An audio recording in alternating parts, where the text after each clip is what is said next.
আমি মায়ের কাছে মানত করেছিলাম জানো। হ্যাঁ পুজো, হ্যাঁ ঠিক ঠিক, কালই একটা বড় করে বেশ জাঁক করে পুজো করতে হবে। কাল তো শনিবার, তারপর অমাবস্যা, মায়ের পুজোটা একেবারে। হ্যাঁ তাছাড়া গিন্নি তোমার মানত পূর্ণ হলো বলে কথা, তাই না?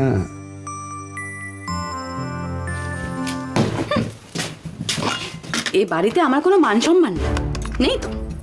বাইরের একটা মেয়ে এসে ইচ্ছে ইচ্ছে করে লাফাচ্ছে, আর তাই নিয়ে সকলে কি আদিক্ষেপ। আমি কেন কিছু বলতে চাই? আমার তো বলার কোনো মুখ নেই না, আমার বলার মুখও নেই, দরকারও নেই। কেউ আছে নাকি আমার কথা শোনার জন্য? সবাই তো সকলের কথা শোনে, আমার কথা কেউ শোনে না। আমি আসলে ইচ্ছা করে ওকে আঘাত করতে চাইনি। অর্ক যেভাবে ওই পেন্সিলটা ইচ্ছের আঙুলের মধ্যে চেপে ধরেছিল, খুব কষ্ট পাচ্ছিল ইচ্ছে, আমি ওর ছাড়াতে পারছিলাম না, তাই জন্যই।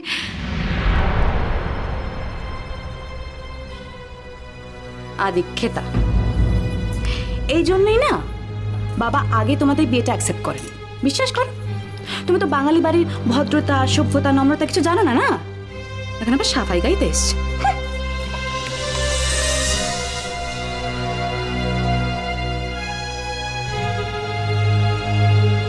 বাড়ির সকলে আমাকে ভুল বুঝছে। ভুল বোঝাটা অস্বাভাবিক নয়। আপনারা যদি তখন ওই সকলে যদি ওই ঘরে থাকতেন তাহলে। তখন ছিলাম না ঠিকই, নিচে তো ছিলাম। আমাদের একবার ডাকলে কি আমরা যেতে পারতাম না? আমারই অন্যায় হয়েছে, আপনাদেরকে ডাকা উচিত ছিল। আসলে ইচ্ছে এত ছটপট করছিল যে। শোনো সুহানি, তুমি এ বাড়িতে এসেছো ইচ্ছের মা হিসেবে ঠিকই, কিন্তু তোমার আরো একটা পরিচয় আছে।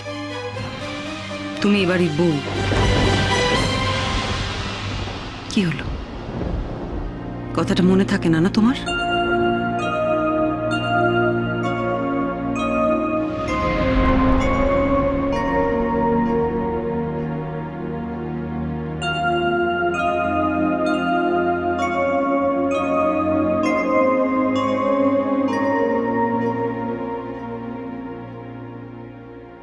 অর্ক, অর্ক, দুধটা।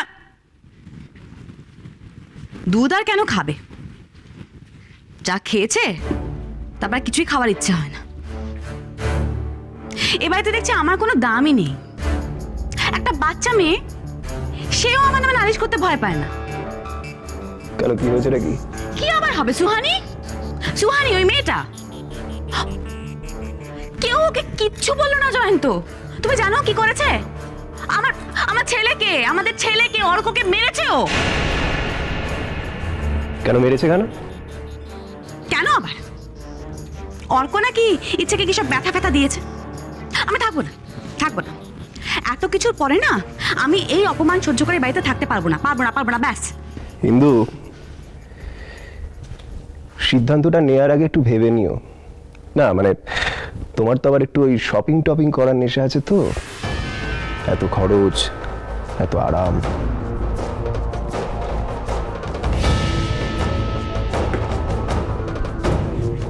কি বলতে চাইছো? যা হচ্ছে হতে দেবো, সব মুখ বুঝে সহ্য করবো। সবার সঙ্গে হেসে হেসে কথা বলবো, তাই তো? কিন্তু এত মেজাজ গরম করলে কাজটা করবে কি করে? ভাবো কি করে দলটা ভারী করবে।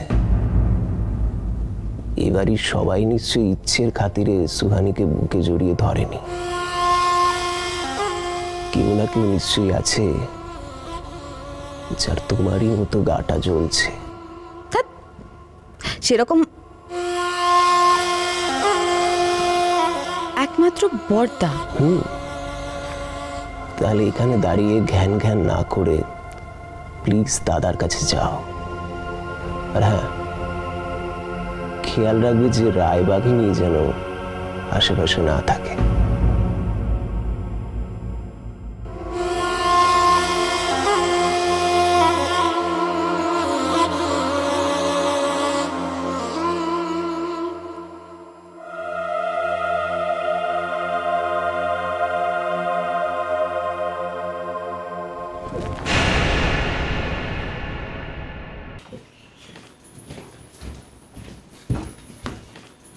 ঝুলনে ঝুলিছে শ্যামরাই, গৃহ কাজে বাধা রাধা।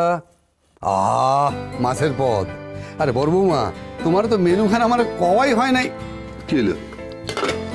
কদিন ধরে খাওয়া দাওয়াটা কিন্তু একটু বেশিই হচ্ছে। তা হচ্ছে ঠিকই, ঠিকই কইছ, কিন্তু কি করুন গো, খাওয়া দাওয়া ছাড়া তো। ও বড় বৌমা, শোনো, তোমাদের আসল কথাটা আমার বলাই হয়নি। কাল তো অমাবস্যা, শনিবার। ভাবছি মায়ের পুজোটা বেশ বড় করে এবার করবো, তুমি কি বলো? কোনো বিশেষ কারণে পুজোটা করবেন বলছেন না, এমনি? বিশেষ কারণ বলতে মানে ওই তোমার শাশুড়ি মায়ের ইচ্ছে আর কি, মানে মানত করেছিলেন, মানে বলছিলেন যে ওই ইচ্ছের মা যখন ফিরে এসেছে তবে একটা বড় করে বেশ। আমি ব্যবস্থা করে রাখবো। Thank you, thank you. শোনো, থ্যাংক ইউ ভেরি মাচ।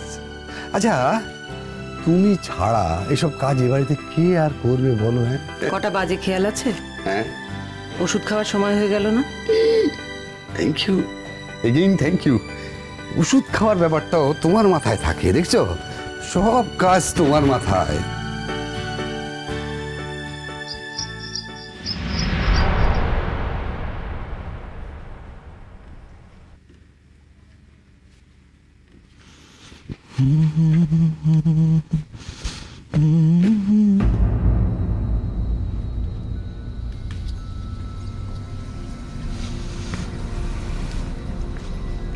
কি ব্যাপার, কি হয়েছে? সৌরভবাবু, একটা না গন্ডগোল হয়ে গেছে। অর্ক অর্ক ইচ্ছের আঙুলে না ওই একটা পেন্সিল চেপে ধরেছিল, তার জন্য আমি। আর সেই জন্য তোর বউ আমার ছেলের গায়ে হাত তুলেছে। একটা কথা আমাকে বল ভাই, ইচ্ছে তো অনেক দিনের বাড়িতে আছে।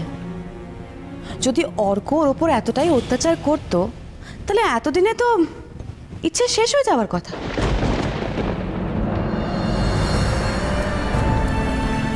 দিদি, এটা কি না বললেই নয়? বলতাম না ভাই, কিন্তু ইচ্ছে তো আমারও কেউ হয়।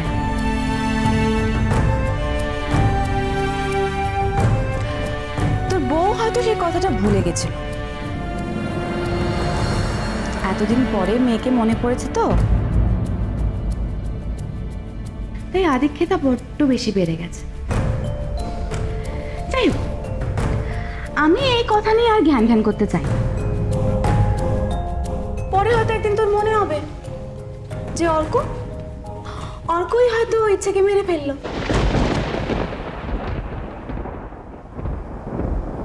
সরি, আমি কথাটা বলতে চাইনি, মুখ ফসকে বেরিয়ে গেছে।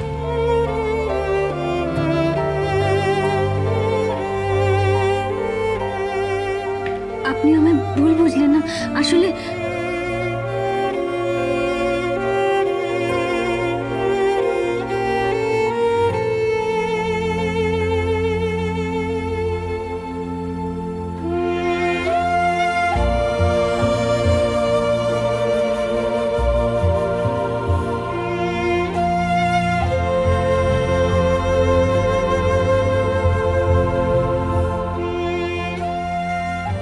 ভালোবাসো মাকে।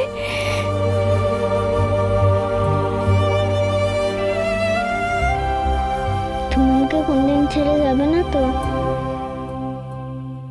আই এম শিওর ইচ্ছেকে বাঁচাবার জন্য আপনি যা করেছেন ঠিক করেছেন। বাচ্চাদের ঝগড়ায় বড়দের নাক গলানোটা যেমন ঠিক না, তেমনই বাচ্চারা দুষ্টুমি করলে তাদেরকে শাসন না করাটাও কোনো কাজের কথা নয়।